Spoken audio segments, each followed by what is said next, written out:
Good morning. Well, we could tell you that according to the AP, and I have to say, according to several Israeli ministers, the Operation Southern Lebanon should now be considered an invasion of at least the south of Lebanon up to the Litani River. Israeli ministers themselves, including the Minister of Defense, announced that no civilians will be allowed to return there until life in the north of Israel, the bordering north of Israel, returns to normal.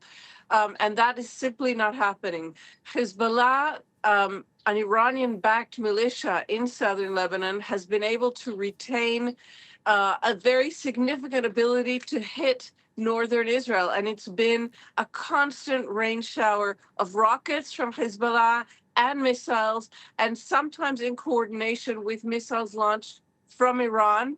As you said, a new front has opened with another Iranian proxy group who is the Houthis in Yemen, and who are threatening to put even greater pressure on the international trade routes, I would say, not just energy, because something like 20% of world trade crosses through this 30-kilometer very narrow straits of Bab el-Mandab. And Noga, meanwhile, there have been weekly demonstrations taking place in Israel, and they saw an especially high turnout on Saturday in Tel Aviv. The rally, though, was broken up by police. Tell us more about that.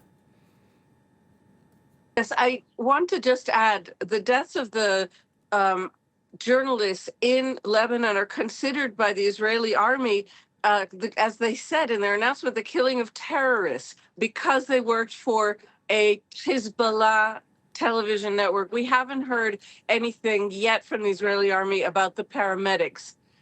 In terms of Israel, there's a real crackdown on dissent. A CNN, and not dissent, even just journalism, a CNN crew working in the West Bank was assaulted by Israeli army soldiers.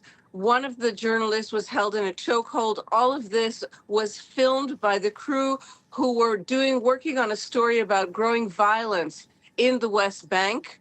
And here inside the country, as you said, the protests are growing. Yesterday, following an announcement that these protests are now against the government, against the war, and against Netanyahu's efforts to entrench himself in power, there were more than 20 protests all over the country. And in Tel Aviv, the protest was not really allowed to go forth. The police very violently disrupted it early on. There were about 20 arrests, if I'm not mistaken. And I think that this is a signal that the government, as it enters this election year, is not going to tolerate significant public expressions of dissent.